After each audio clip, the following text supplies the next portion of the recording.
प्यारे दोस्त, बहुत बहुत स्वागत अभिनंदन है आपके अपने चैनल यूजीसी नेट साहित्य दर्पण में।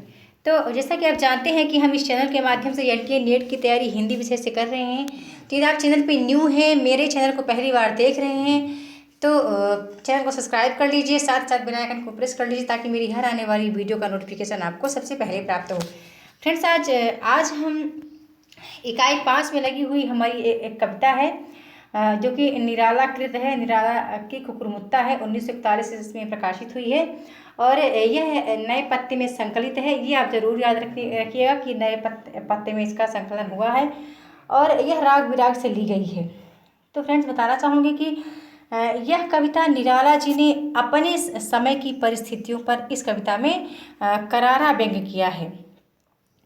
और इस कविता में कि ऐसी स्थितियाँ आ जाती हैं कि कुछ मतलब उन्होंने पूंजीपति और शोषण वर्ग के माध्यम से गाली गलौज तक का भी अध्ययन कविता के माध्यम से निराला जी ने किया है।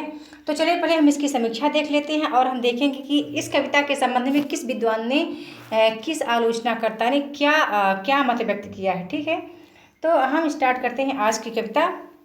कुकुरमुत्ता के संबंध में कुछ महत्वपूर्ण तथ्य। डॉक्टर दूधनाथ सिंह ने यह कुकुरमुत्ता को सर्वहारा का प्रतीक माना है। उन्होंने कहा कि यह कुकुरमुत्ता भारतीय पैसिव निष्क्रिय सामाजिक व्यवस्था में सदियों से पला पोसा उपेक्षित जन सामान्य का ही प्रतीक है। आचार्य नंद दुलारे वाजपेयी ने कुकुरमुत्ता व गुलाब को समानांतर रुख में रखते हुए कहा कि कुकुरमुत्ता सर्वहारा का प्रतीक है जबकि गुलाब पूंजीपतियों का प्रतीक है। देखिए, यहाँ पर ध्यान देने योग्य बात यह है कि नंद दुलारे वाजपेयी ने क्या कहा है और डॉक्टर दूधनाथ ने क्या कहा है, आपने जरूर ध्यान रखना इसको। फिर हम देखते हैं कि डॉक्टर रामविलास शर्मा ने क्या कहा है, बहुत इंपॉर्टेंट है फ्रेंड्स। डॉक्टर रामविलास शर्मा ने कुकुरमुत्ता को प्रोलेटेरिएट नहीं बल्कि लुम्पेन प्रोलेटेरिएट का परिचायक माना है, जो आज के शहरी आवारा तट पूंजियों के दृष्टिकोण का परिचायक है, जो क्रांति तथा वर्ग संघर्ष का रास्ता छोड़कर अराजकतावादी दृष्टिकोण से जुड़ जाते हैं। फिर निराला की कविता के भाग देख लेते हैं। तो निराला की कविता के दो भाग हैं। इसके पहले भाग में राजा के बाग का चित्रण है जिसमें फारस से मंगाए गए गुलाबों की सुंदर क्यारियाँ बनी हुई हैं। फ्रेंड्स, यदि आपने इस कविता को पढ़ी होगी, बहुत ही बेहतरीन कविता है।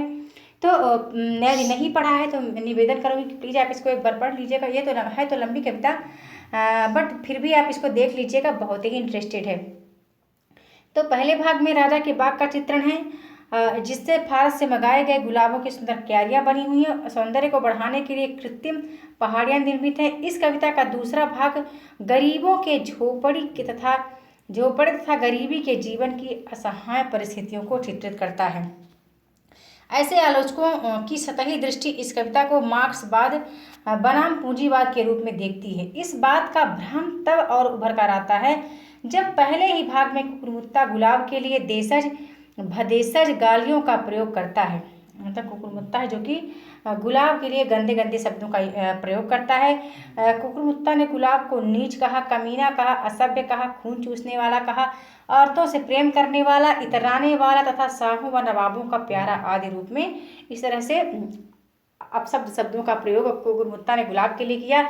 वस्तुतः इस प्रकार का भ्रम निराला की काव्य दृष्टि को पूरी तरह न समझ पाने के कारण उभरा, क्योंकि यहाँ गुलाब पूंजीवाद का परिचायक नहीं है और न ही कुकुरमुत्ता सर्वहारा वर्ग का परिचायक।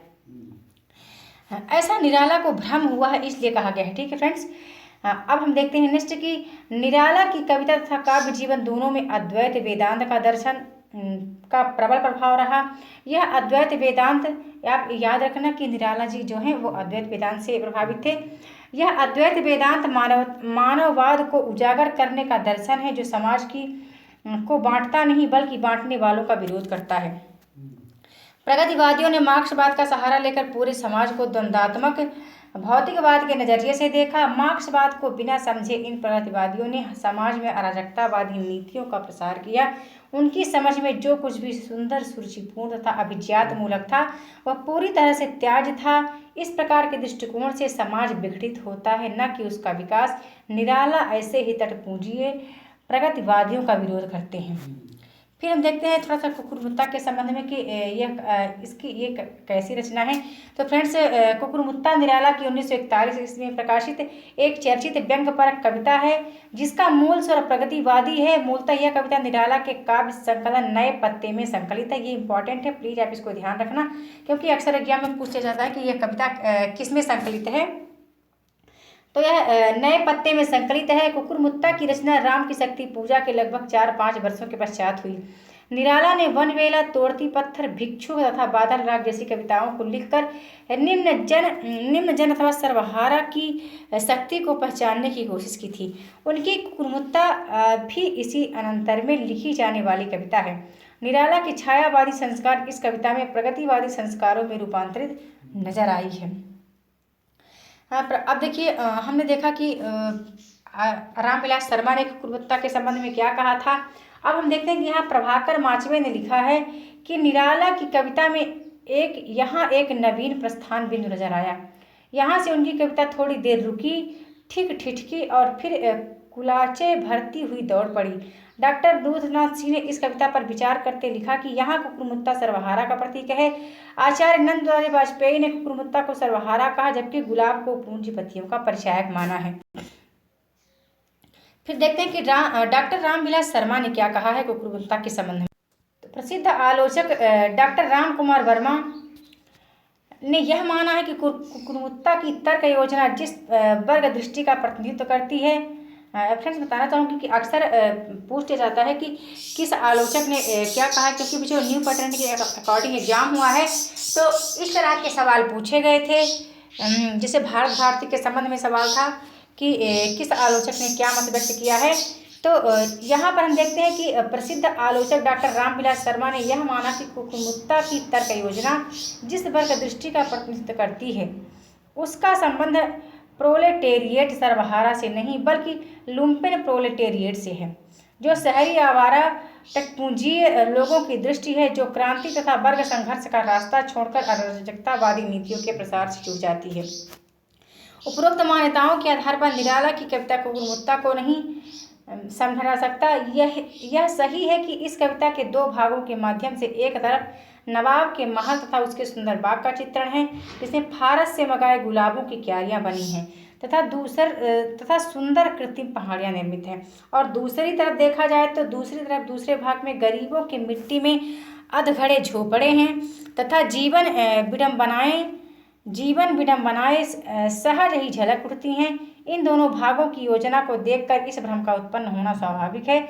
यह कविता पूंजीवाद बनाम मार्क्सवाद को केंद्र में रखकर लिखी गई है तथा मार्क्सवादी प्रगतिवादी संस्कारों से प्रेरित भी है।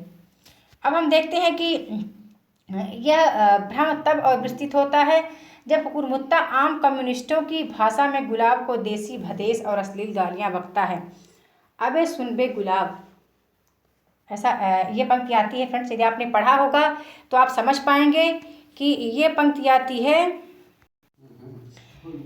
अबे सुन बे गुलाब, भूल मत पाई जो खुशबू रंगो आग, खून चूसा खाद का तूने अशिष्ट, दाल पर इतरा रहा है कैपिटलिस्ट। बहुत ही पंक्तियाँ बहुत ही बेस्ट पंक्तियाँ हैं फ्रेंड्स। इससे हमें यह समझ में आता है कि प्रगति मार्क्सवादी जो सर्वहारा वर्ग है और जो पूंजीपति वर्ग है वो किस तरह शोषण करता है निम्न वर्ग का। तो कुकुरमुत्ता के द्वारा गुलाब के लिए खून चूसने वाला तथा कैपिटलिस्ट जैसे संबोधन अनिवार्यतः इस कविता को मार्क्सवाद सांचे में रखने पर विवश करते हैं, परंतु वास्तविकता यह है कि इस कविता का अभिप्राय कुछ और ही है। निराला के समग्र जीवन दर्शन और रचना दर्शन की यदि बात की जाए तो यह प्रमाणित है कि उन पर अद्वैत वेदांत का प्रभाव था। उनका यह दर्शन समाज को बांटना नहीं बल्कि समाज को जोड़ने का प्रयोजन था।